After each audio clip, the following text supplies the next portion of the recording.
Bonjour, je vous présente aujourd'hui cet appareil qui est proposé par Klarstein. Il s'agit du modèle Klarstein Raclette et plus précisément le modèle que j'ai reçu est le 100-326. Alors on le reçoit dans cet emballage cartonné. À l'intérieur, l'appareil est protégé par des polystyrènes et il se présente de la manière suivante. En fait, on a deux unités distinctes qui sont détachables, comme je vous le montre sur la vidéo. Sur l'une des unités, on va insérer la pierre, puisque l'appareil joue le rôle de pierrade. C'est un appareil multifonction 3 en 1. Sur le deuxième appareil, on va poser la plaque de grille. Et sur les parties inférieures de chaque unité, on va pouvoir mettre les petits bacs dans lesquels on va mettre la raclette. Voilà. Donc ça c'est pour une petite présentation du produit. On a également des spatules qui sont fournies. Alors celles-là je les ai laissées sous plastique tout simplement parce que moi j'ai mes propres spatules que j'avais commandées, des spatules Andrew James qui sont assez similaires et que j'utilise avec l'appareil.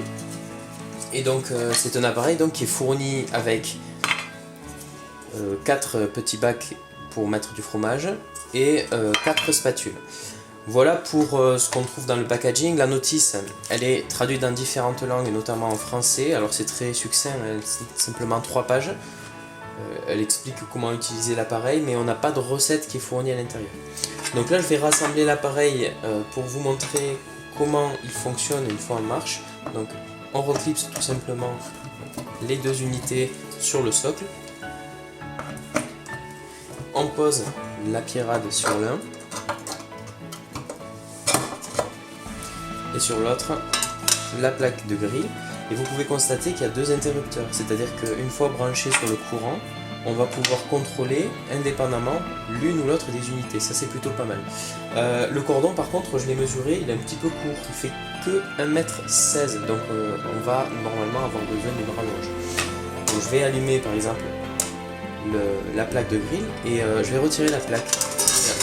Et vous constatez en dessous qu'il y a une résistance qui se met à chauffer très rapidement, donc je vais pas m'amuser à mettre la main dessus, et qui est située donc sur la partie supérieure de l'unité, c'est-à-dire qu'elle va chauffer sous la plaque, mais elle va également chauffer par en bas pour faire fondre le fromage.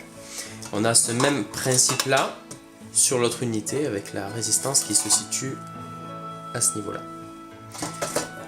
Au niveau des dimensions, alors la pierre en elle-même, elle a un côté lisse, c'est le côté sur lequel on va faire cuire la viande, et elle a un côté qui est plus brut, c'est le côté qui va aller contre la résistance. Au niveau des dimensions de la pierre, elle fait 18,5 cm de long par 11,5 cm de large. L'appareil en lui-même, il fait 32 cm de longueur et 22 cm de largeur. Vous constatez que les petits supports ont une poignée suffisamment longue et on a un revêtement plastique pour éviter de se brûler avec la plaque qui chauffe.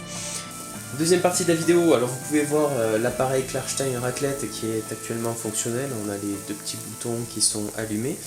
J'ai mis de la viande qui a été au préalable émincée sur la pierre. Et là, je vais bientôt pouvoir la retirer puisqu'elle est cuite. Je vais vous montrer comment procéder. En fait, c'est très simple.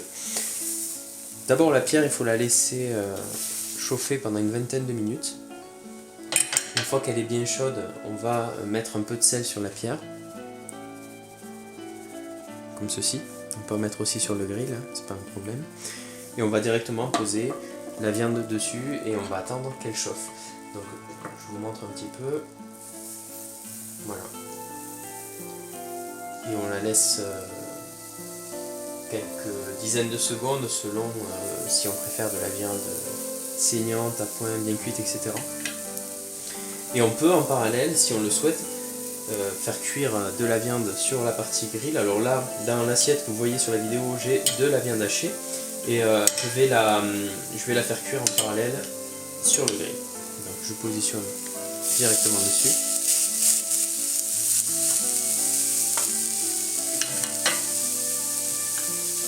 Et on peut donc adapter la cuisson selon ses goûts, selon qu'on préfère de la viande sur un grill, qu'on préfère sur la pierrade. Et on peut, en tout cas c'est préconisé dans la notice, utiliser un petit peu de matière grasse sur la pierre pour, avant de mettre la viande.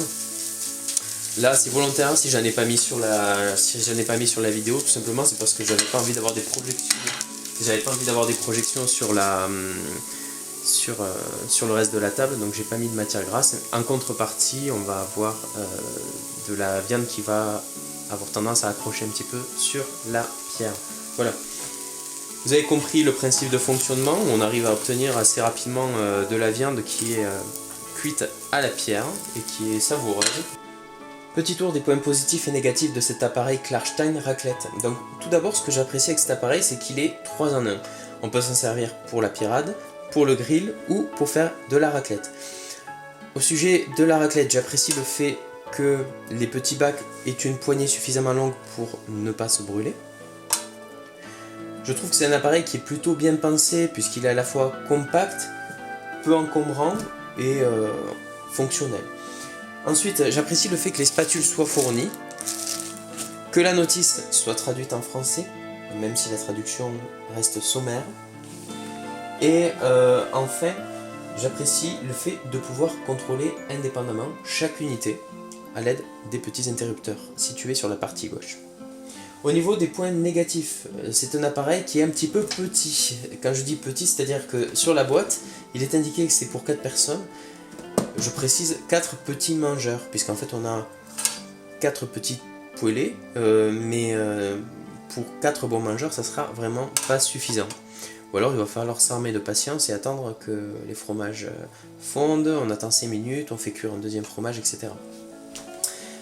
Ensuite, ce qui est un petit peu dommage, c'est qu'il n'y ait pas de notice fournie, pas de recette fournie dans le manuel. Et la longueur du câble d'alimentation, je la trouve un peu courte, 1,16 m, donc ça oblige à utiliser une rallonge. Voilà, j'espère que cette présentation vous a intéressé, je vous dis à bientôt pour un prochain test.